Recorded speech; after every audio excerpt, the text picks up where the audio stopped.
Okay, we are right now on Pei Ches on the Biz, 88B. Hoping to get through 89A and B, most of it today. So we finished off, we're talking about different measures, and yesterday we finished off saying that there's an aspect of it which is even worse than illicit relationships because of not being honest with your scales and measures. Why? Because tshuva is much harder. By illicit relationships, so you have to do tshuva, it's between you and Hashem. However, when it comes to measures, you have to go and find everyone that you have stolen from. Now, even though the Rashbam points out that in general, when someone does an avera financially against a general group of people, so then you do give that amount of money to tzedakah, but it's not a complete tshuva because you can never find every person that you've actually cheated. Okay, so we are 36, about 9 lines from the bottom on Peiches Amud Beis. V'amar Bavli kasher gezel het yoser mi gezel gavoa. So worse is the robbery of an individual. Yoser mi gezel gavoa. It's even worse than stealing from the Beis Hamikdash. How do I know? Shezeh hiktim chet lemeila, v'zeh hiktim meila lechet. So in the Torah, when it talks about it, the pasuk says the Rashbam brings. It says nefesh kisechta. By a regular person, when you steal, it says the word hate first in the pasuk, and then it says uma'ala ma'al ba'ashem. So right away, when a person steals, they're called a robber, and then it talks about uma'ala ma'al ba'ashem, how they misuse the object. But by hektish, it flips it. The pasuk says ki simul ma'al. First, it talks about me'ila, misusing the object, deriving benefit from the object. And then it says v'chata. And then it says he did an avera. So, the Rashbam points out, because really you're not considered a robber when you steal from the Beis Hamikdash, you're not considered really a robber. It's not considered stolen, so you've derived benefit from it. By a regular person, the second you steal it, you're already a robber. But by Beis Hamikdash, you have to actually derive benefit from it. So you see that chet is mentioned first in the verse by an individual, and it's mentioned second by the Beis Hamikdash. Amr Levi, Bo Rei Shalok Midas Basar Adam. It's gonna be mamish last week's parsha. Come and see that the trait of Hashem is not the same as the trait of a human being. In which aspect is this true? So, Kadosh Baruch Hu Birech Yisrael, when Hashem blesses us, He blesses us b'Esrim V'Shtayim, in the 22 letters of the Aleph base. And when He curses us, V'Kilon, He only curses us with 8 of the letters. Meaning we're going to see that. Let's see now. Birech Yisrael b'Esrim V'Shtayim. What does it mean? He blessed us with 22 letters. So it says in Parshas B'Chukosai, ad komamius. The first letter of the blessings is an aleph. The last letter of the blessings is a taf. So it's aleph to taf. It's a full consecutive blessing. Aleph to taf. That's with all 22 letters. The kill on bishmona. However, when He cursed us, He only cursed us with 8. It says the imbikosai timosu ad ve'eskukosai kol nafsham. So it started with an aleph and ended with a mem. So it's aleph is going on hey vav.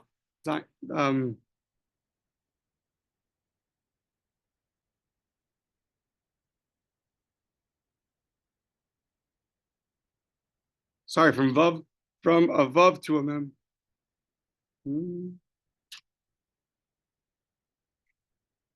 Yeah, from a vav to a mem. That's what it was. From the imbuch kosai timasu, from that vav, ve'im, so vav zayin ches tes yod, kaf lamed mem. So the curse was that the blessing was aleph to taf, consecutive, and while the curse was only with 8. Bilu Moshe Rabbeinu, so Moshe Rabbeinu, so in Parshas Kisavo, so when we have the curse from Moshe Rabbeinu, b'shmona v'kilan b'esrim v'shtayim. There the curse was with 8, and the curse was, the blessing was with 8, and the curse was with 22. Now, there's a lot of ink spilled on what does it mean it was from Moshe Rabbeinu curses. Obviously, every word in the Torah is written from Hashem.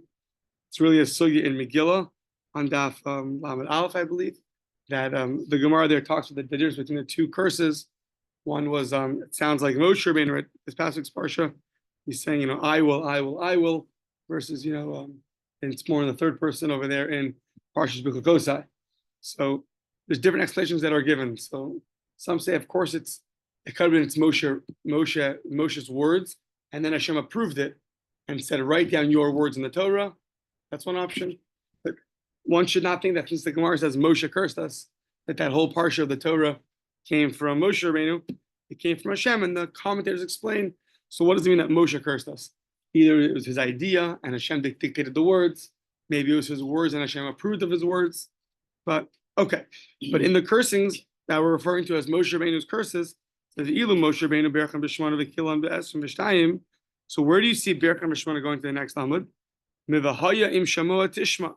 You go from Vahaya im to the Vav, Mivahaya im Shamoa Tishma ad la'avdam. Once again, from the Vav until the Mem. You go to the call if you want. Yeah. What was the past? 1325. Sorry about that. Vahaya im Shamoa Tishma ad la'avdam. From Vav to Mem. That was Parshas Kisava. Those were the blessings from Vav, from the letter Vav, until the letter Mem. The Kilon be'esrim v'shtayim, and the curse was with 22. Mivahaya im lo sishma ad ve'ein kona. This is interesting. This Vahaya starts with the Vav. Ve'ein kona, it ends with a Hey. So it goes from Vav to Hey, symbolic of, it makes a full circle. So it goes from Vav and ends with Hey. So therefore you see that it's cursed with 22. Yeah. Okay. Fine. So we had in the Mishnah that there are different customs on how to measure things. Some places they would tilt the scale, some places they would have even scales. Some places when you measure in a measuring cup, it would be a heap up past the top, past the brim. Oh, is it here?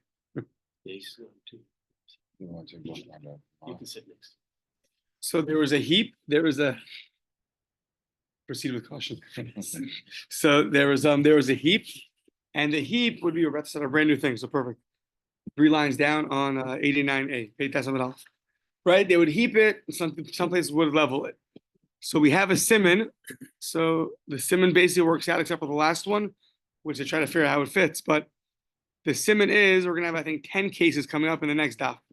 Ein ma'ainin, ein gochin, v'hagardiment, ubelitra, shlosha, v'eser, nefesh, mishklos, memachek, ava, lo sasu, lo yasa. So those are the siman of the following 10, 11 cases that we're going to talk about. Okay, so let's go one by one. Tana Rabbanan, minayin she'im mochakim b'makom shegochin. Sorry, minayin she'ein mochakim b'makom shegochin, ve'ein gochin b'makom she'mochakim. So 2 different customs they would have on their measuring cups. Some people would overfill the measuring cup. My example that comes to my mind is like, take your kids to 7-Eleven when you get Slurpees. So you can fill it up, or you can fill it up way past the cover, right? So some parents will level the cup back down, and some parents won't. So that's a similar idea. Some places they'll leave the heap, and some places will not. So how do you know that if you're in a place that usually puts it very high up, it leaves a heap, you're not allowed to level it? And how do you know that if you usually level it, you're not allowed to heap it? Remember, because what is that? It's called a baseball bet. A baseball bet. So the reason is, by the way, because we're gonna say it's a pasuk, but if someone sees you paying, whatever, $10 for, and you decide to heap it, so then the next time they're gonna expect also, pay $10, without realizing that the custom here actually is to level it, and if the custom is to usually level it, the custom usually is to heap it, and you level it, so then the buyer's out, he's out whatever extra money that he deserves. So, yeah. So how do you know that you can't do this? Talmud Lomar, the pasuk tells us. So Evan Shlema v'tzedek yelach. So there's an Eifa Shlema v'tzedek. It should be a complete, a perfect measure. It should be perfect. It should be even. So if you're in a place that always levels it, you should level it. And if you're in a place that always heaps it, you should also heap it. Umenayin Shim Amar. What if you want to say, Hareini Mochek, b'makom shegotchen, I'm going to level it in a place that generally heaps it. V'lifcho slo min adamim. So this is good, right? I'm going to, generally they heap it. So it's going to cost $12. I'm going to level it. We're on Pei Testament Aleph. Yeah, right there. Yeah, that 7-8 lines down. I'm going to level down what's usually heaped, and I'll give them, I'll charge less. So instead of $12 for a nice heaped, level a bunch of produce, I'll give them $10.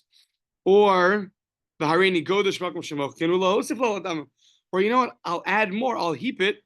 And I'll charge more. So how do you know that She'ein Shomen Lo, that we don't listen to him? Talmud Lomar Eifa Shlema v'tzedek yelach. Once again, you have to make perfect measurements. It has to be perfect, and you can't mess with the system.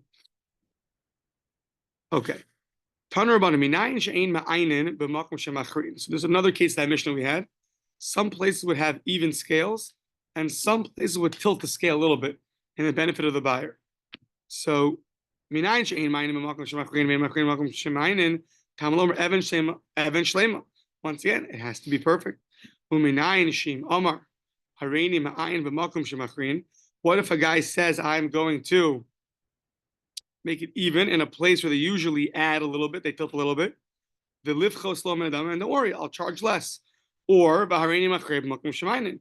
Or I'll tilt the scale in a place that's generally leveled, and I'll just add. We'll charge a little more. Lahosif lo adam she'ein shomen lo. Talmud Lomar, same thing. Evan shlema v'tzedek. It has to be even, exact weights.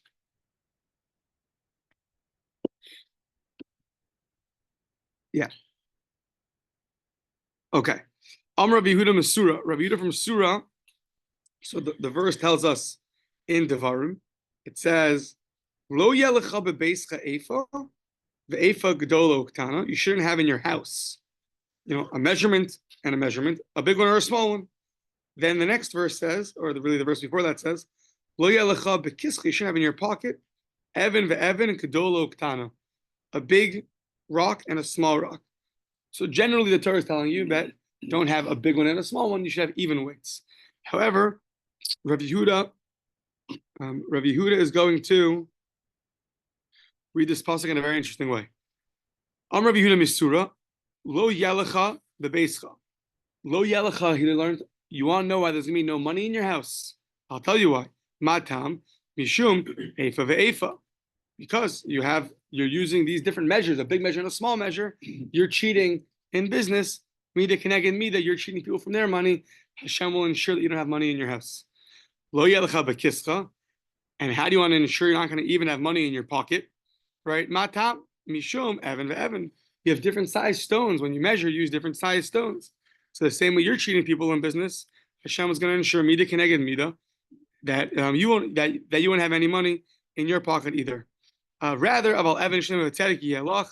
So if you have an evan shlema v'tzedek yelach, then what's going to happen is or an eifa shlema v'tzedek yelach. If you have an evan shlema, the rocks are even, or the measures or the scales are even, so then Hashem will provide for you, and He will give you, and you won't be, you hopefully won't be out on money. Taner Rabbanan. So that was another one of these brises. Oh, so now. So, remember we had Parshas Shoftim. It said there, Shoftim v'Shotrim. Right? So Shoftim are the ones that set the laws, and Shotrim are the Jared laws. No, they're the ones that actually ensure that people follow the laws. Yeah? So imagine, the legislation sets the rules, and then the policemen have to carry it out.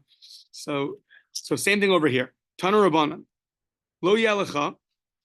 It says that you shouldn't have. It's like we change the.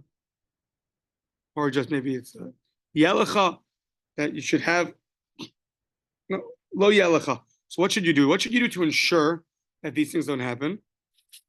Milamed, it teaches us shema amidim agardimin limdos Ve'ein ma'amidin agardimin lisharim. You basically have some kind of police officers. The Rashbam says people that are gonna either whip you or and to punish you for dealing unevenly in business. So yeah. So this is the Torah here is talking to Bezdin, and it's saying that make sure Bezdin has to ensure that there are these police officers that are ensuring that our scales are even. We're going to see at the end of today, hopefully, is that exactly how you should make your scales. But it's a very serious thing they didn't have nowadays. That thing at Safeway, you just put it, it tells you, and that's it. It was very complicated, and people work very hard for their money, and every little bit really counts. But it says you only make the police officers for the scales. You don't need to make it for the prices. You don't need to insure. So why? So the Ram says that you don't need a passer for that. It's very simple because it's just basic competition. If this guy's gonna start selling Contigo coffee mugs over there, for $3,000, so Jules will take them and just sell them for $100, and everyone's gonna want to buy it. So if a guy's gonna start charging an exorbitant amount of money for something, so then they'll just start basic economy. They'll just start buying for much less. So therefore, the market will take care of itself. You don't need to ensure that they're not going to overdo the prices. And everyone's thinking of that one place that overdoes it. Okay, but in general, that's it'll take care of itself. However, the Beit Nesiya, the house of the Nasi, they would actually ukme agardmin bein lemidos bein l'sharim. They felt it was necessary to make police officers not only for your scales to be even, but even for the prices to be even. So here comes a price control. Yeah, here comes a story about that. Amrle Shmuel Karna. So Shmuel said to someone named Karna, he said, Puk Tani Lahu, go and tell the house of the Nasi the following halacha. Ma'amidim agardimin limdos ve'ein ma'amidim agardimin l'sharim.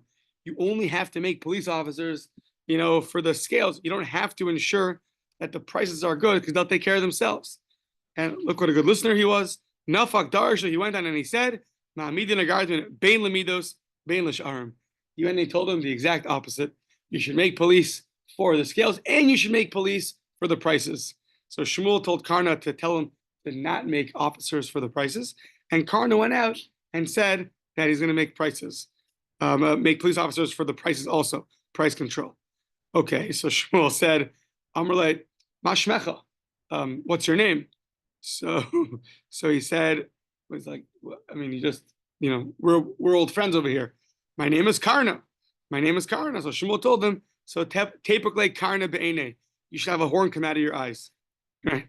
So nafkale Karna be'ene. So that's actually what happened. Something came out of his eyes. They bring it's either a pimple or some kind of thing popped out for not listening to Shmuel. Yeah. So now the Gemara asks, okay, he didn't listen, but he was also a great man. What was his reasoning? The Ihu Kiman Savar, who did he hold like? He had Amar Rami Bar Chama, Amar Rabbi Yitzchak. He had a Tana that he held like, maybe in a Mora. He held like Ma'amidim Agardimin, Bein Lemidos, Bein L'sharim. Why? Mipnei Haramayin.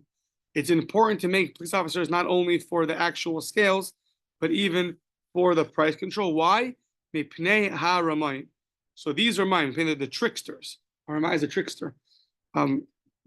What are these tricksters? So Rashbam says they're going to wait till the seller sells all his products for cheap, and they're going to go and take that and sell it, for a lot of money. So now there's no more Contigo coffee mugs being sold. Someone's going to go get a new shipment in, and you sell for a much bigger price. Or there are those tricksters that actually sell for a very expensive price, he says, and they claim that they're just adding a lot to their measures. So even though I'm selling 10 potatoes or a pound of potatoes for $1,000, I'm really adding in not only a pound, I'm giving you much more than a pound. So they would trick you. So therefore, it was necessary to bring in the police officers. So in this case, the market wouldn't take care of itself. I guess the machlokas is how much are we worried for these tricksters? If they're everywhere, then everyone's going to agree. If they're nowhere, then why make any police officers? Sounds like they were around, but maybe not the most common thing. Now there's a machlokas. How do you deal with such a situation? So like Sharna had a good reason. Yeah, poor guy. I think out of his eyes, right? Yeah. You side with Karna. I guess don't mess with Shmuel, yeah? Or change your name before you mess with him. Like Mashmecha, Shalom, what's he gonna say back? So Tana Rabbanan in next Bryce, Hayam Mevakesh Mimenu Litra. Okay, so this is gonna be how you're gonna now measure things. If you want a litra is a certain measurement of weight. If you want a litra of produce, so shokilo litra, you should put a pound. If you want a pound of potatoes, take a pound measurement, something that's as heavy as a pound, and put it on the other side of the scales. Chatzi litra, you want half a litra, so shokilo chatzi litra. Revia litra, shokilo revia litra. So you want 1 or a half or a fourth of a litra of produce. Make sure on the other side is a pound or half a pound or a fourth of a pound of the weight measure. So it says the Gemara, "My kamashlan." Obviously, what else are you going to do? So what's that teaching me? So it says de misakninon metakli ad hachi.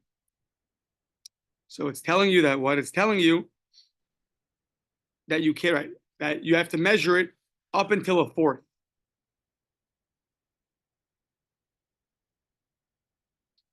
One second. Yeah, you can't. So you can't do less than a fourth. That's the first thing it tells you. You can't do less than a fourth. Because less than a fourth, it says the Rishon says ein derech lishko. That's not the way that people measure things. A fourth is too small. Yeah.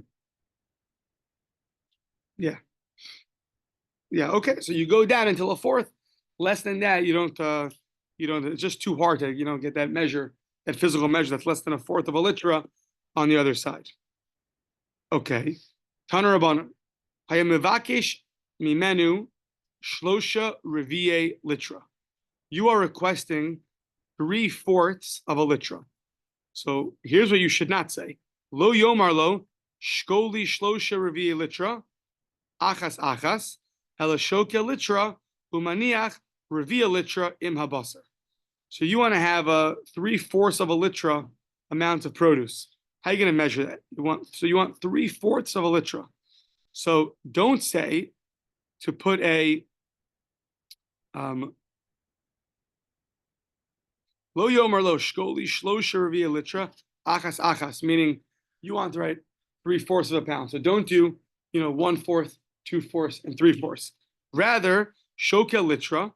So take an actual litra. Umeniach revia litra ima basar. You take a full litra and then take a fourth of a litra with the meat. That's 3/4 of a litra. So you have 1 litra on one side, 1 pound, then you have 3/4 of a pound of meat plus an extra fourth of a pound. Now, why should you not do it the other way? So, does Rishbam explain? 1 second. No. Yeah.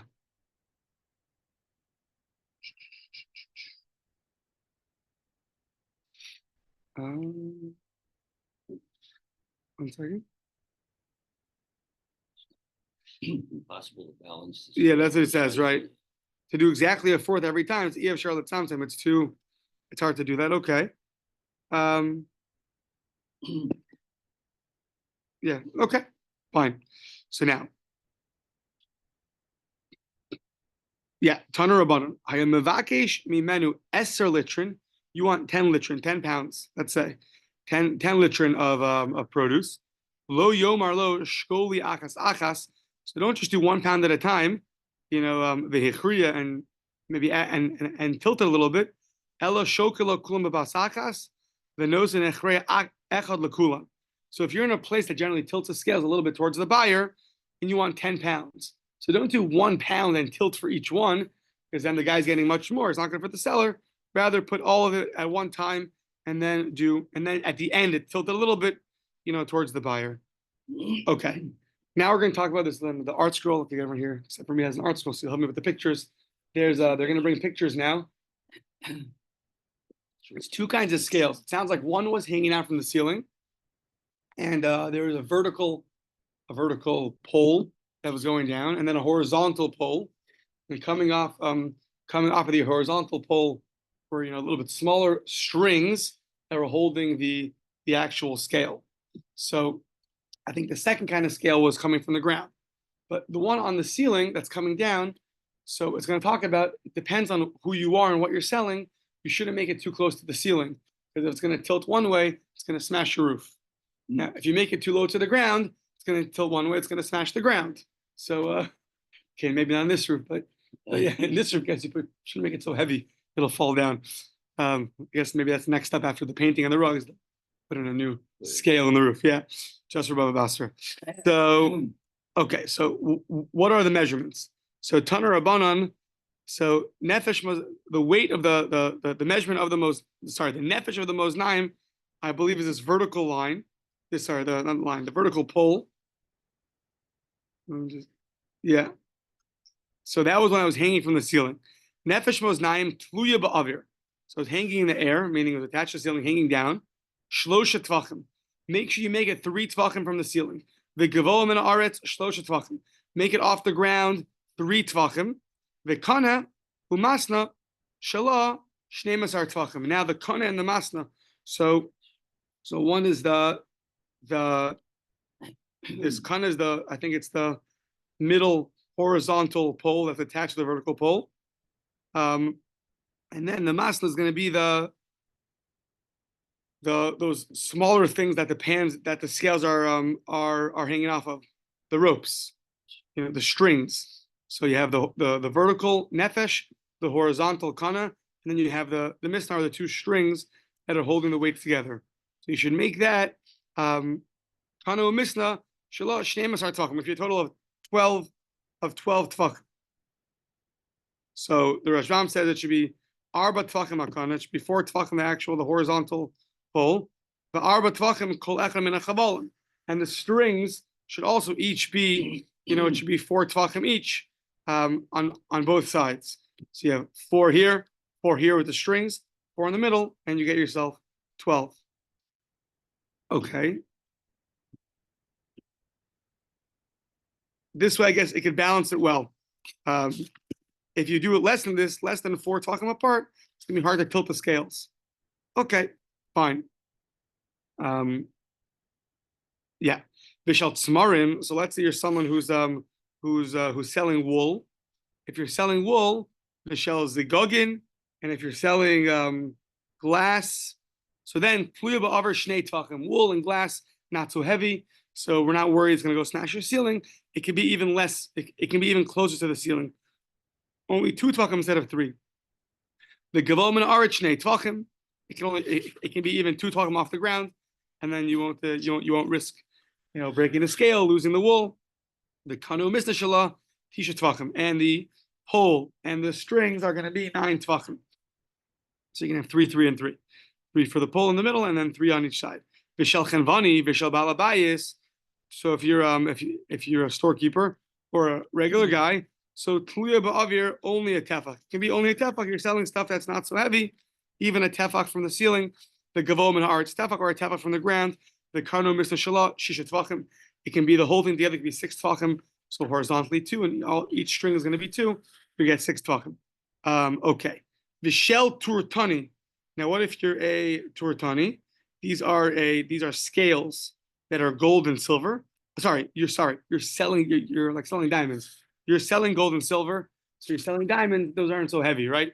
They come in very, you're weighing gold and silver over here, diamonds, jewels. So in that case, so if you're a turtani, shalosh etzbaos, just 3 fingers from the ceiling.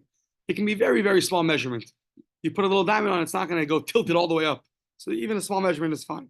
The gavoa min haaretz shalosh etzbaos, and it could be up higher from the ground, only 3 etzbaos. The kanu masna shala ani odea.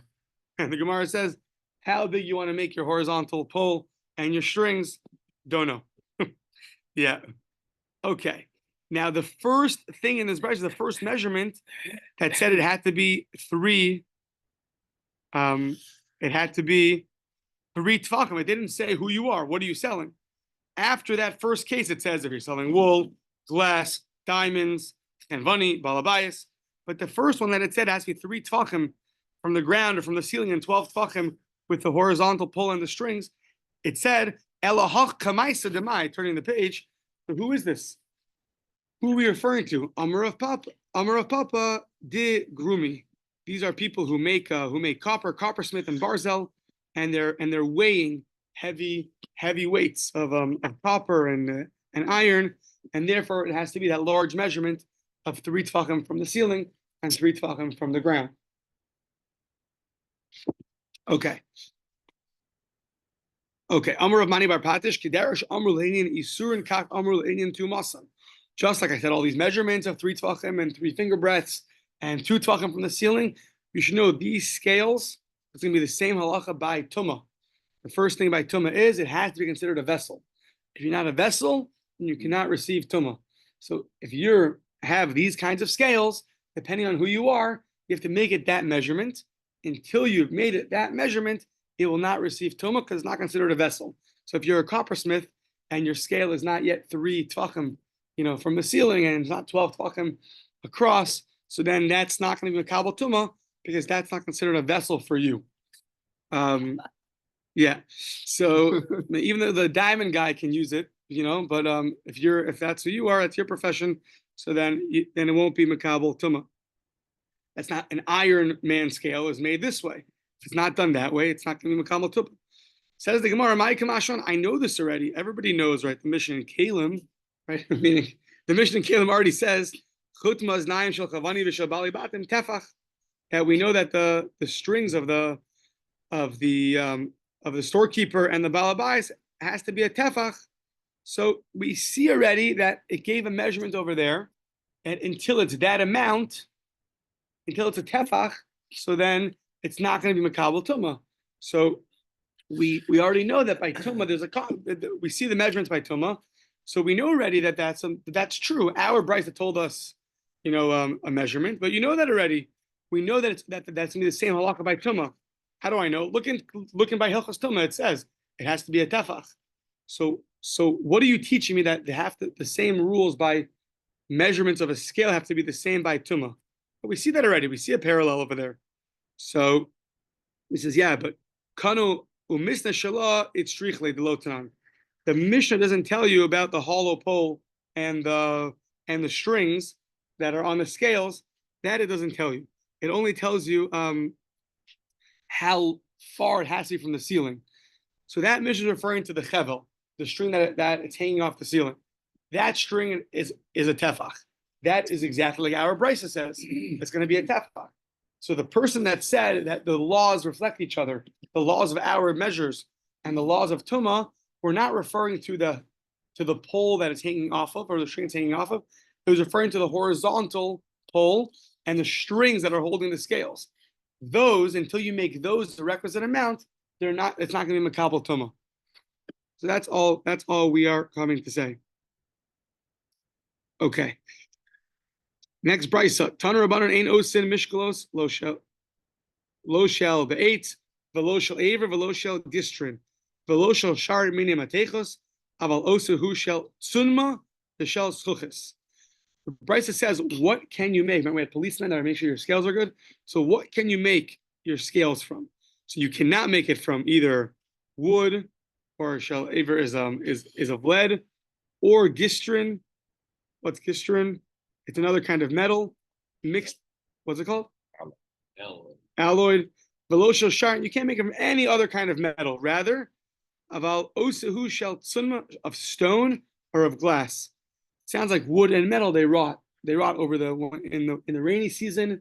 They get a little damaged in the when it's hot outside. So you're gonna end up having uneven scales over the years. However, if it's made out of stone or of glass, that will survive through the winter, through the summer. It won't get. I just started putting up my sukkah. One of my sukkah poles already. One of my beams is a different measurement than it was last year. It's not fitting exactly. So either the rain or the. What do you say? If it did, it wouldn't be a sukkah. That's right. That's right. So I need to figure that out. But if it was a rock or glass, it has a longer lasting life during the seasons. Okay. Trying to make up some lost grounds is where if you don't find. Taner Rabbanan. Yeah, this is just one price after another. Tana Rabbanan Einosin Hamachak Shel Dalas. So once again, the same, these policemen, they're going to be busy. Why? If you want to level out your heaped measure, there are certain material you should not use to heap it with. So Ein Osin Hamachak Shel Dalas Mipnei Shehu Kal Velo Shel Mateches Mipnei Shehu Machbid. So the gourd, coming up Rosh Hashanah, the gourd, you shouldn't use that to level out your heap. If your measure is heaped up too high, why? Shehu kal, it's not going to enter so well and won't do a good job heaping. Right? Imagine using like a feather to heap out a nice measuring cup full of produce. It's not going to work. And alternatively, also you shouldn't use metal, something that's very, very heavy. It's going to push it in too much and do too good of a job. So rather, maybe an olive or egos or yeah, egos is it's a walnut, right? I think, and or shel shikma, shel sycamore, or shel ashbrua is another kind of material. Those are all good for leveling it out. Tana Rabbanan ein osin esamachak tzido echad av v'tzido echad katzer. So when you're making your heap, you should not make one side more thick and one side more thin.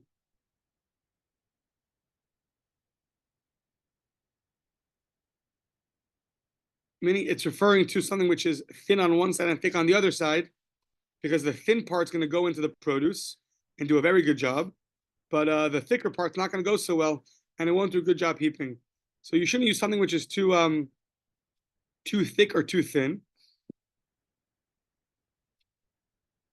Okay. Lo yimchok b'bas achas. You shouldn't heap it all at once, because if you just do one big, leveling of your heap, she'amocher b'bas achas ra lemocher. That's not going to be good for the seller. You might take off too much. Sorry, ra lemocher. You're not going to do such a good job, and therefore, it'll be bad for the seller. V'yafa lelokeach, because he'll be getting, he'll be getting more for his money than he paid for.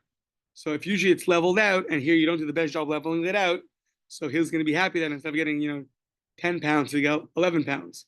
The lo yimchok ma'at ma'at, you shouldn't do it very slowly to level out the heap, because that's going to be rala lokeach ve yafa lamocher.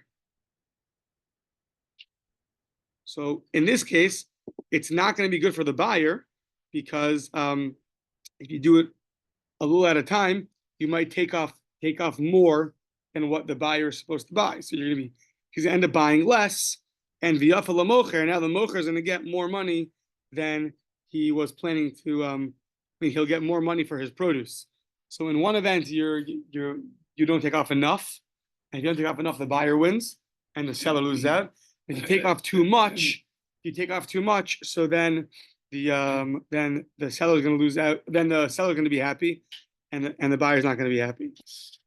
Al kulan, on all of these different ways to measure. Amar Rabbi Yochanan ben Zakkai, oily, oy to me. Im omer. If I were to tell people this, woe unto me. And oily im lo omer. And woe unto me if I don't say this to people. Basically, you're getting inside the head of a leader. He doesn't know what to do. Why? Because im omer, if he tells people this, if he tells people don't do the following, don't heap it in the following ways, so then you just gave everyone, all the tricksters, you gave them a way to cheat. But if you don't say it, so then people are going to cheat. So he doesn't know what to do, right? So you're trying to make a decision, and we're not sure what to do. So, if I do tell everybody, then the thieves are all going to learn what to do. So, and if I don't say anything, so then what's going to happen? Oh, then the tricksters are going to say, you see, the rabbis aren't saying anything. The rabbis don't know our tricks. That's why they're keeping quiet. So Rabbi Yochanan ben Zakkai was stuck. Says the Gemara, okay, but what happened? Ibailahu, Amra or lo Amra? So we're coming in now, later generations. Well, what happened at the end? Did he say it or did he not say it? Amra of Shmuel bar Rav Yitzchak, Amra. Of course he said it. And he brought the following pasuk. Ki yesharim darchei Hashem. Hashem's ways are just. V'tzadikim yelchu bam. Tzadikim walk in Hashem's ways. Uposhim yikashlu bam. And the people, the poshim, the ones that are are not so good, the negligent ones are going to stumble. Meaning, ki yesharim darchei Hashem. You have to be yashar. You have to be straight. You have to say what's right. If there are tricksters going around, you have to go and say it. You can't do it in the following way. Now you're worried about what's going to happen with they might learn from you. That's not your job.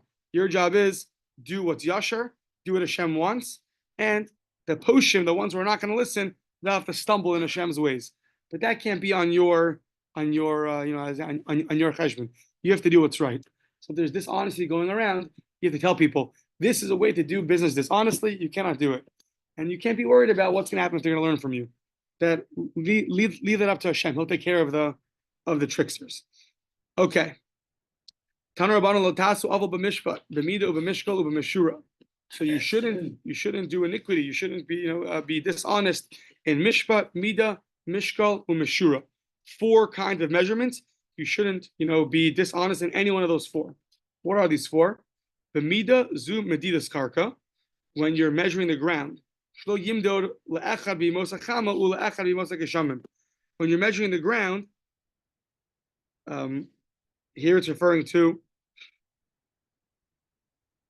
what's a vessel made from the ground. What's it referring to here?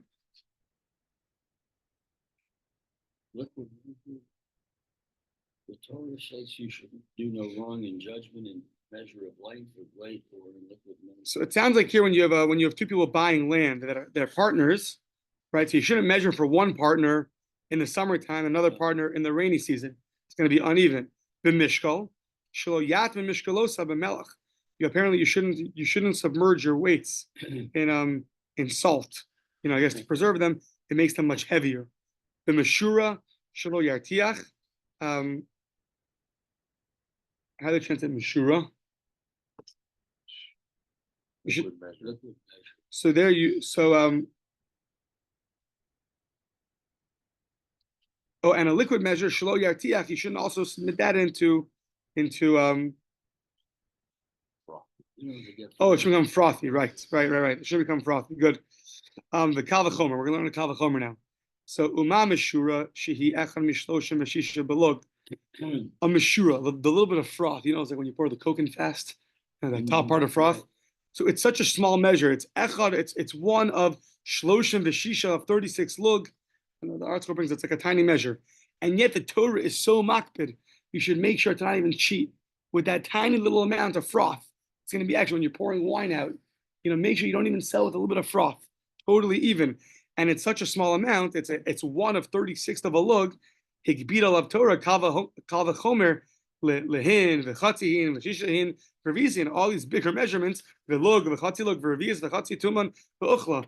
Kal v'chomer when you're dealing with normal measurements, with bigger measurements, you have to be how much more careful you have to be. If you're selling a Coke to someone, a cup of Coke, right, and you're going to pour him, there's going to be a little bit of froth there. And he's paying you $1 for a cup of Coke, and now you're adding froth to it. So you have to be so careful not to do that. So that small little amount of froth, you be so careful. Kal v'chomer and on the bigger measurements. Yeah. Okay. We'll stop here. Tomorrow I'm gonna try today to get some kind of picture for us. It's gonna be going through all the different measurements. A kav and a chatzi kav, all beautiful technical. So it's gonna be easier if we have some kind of picture in front of us. I'm gonna try to find a picture so we can follow. But yeah, it's one of those. It's not so much. It's only the first half of the Amud, but okay. So Bez Hashem, like an act together. So in answer to one of your questions, should we make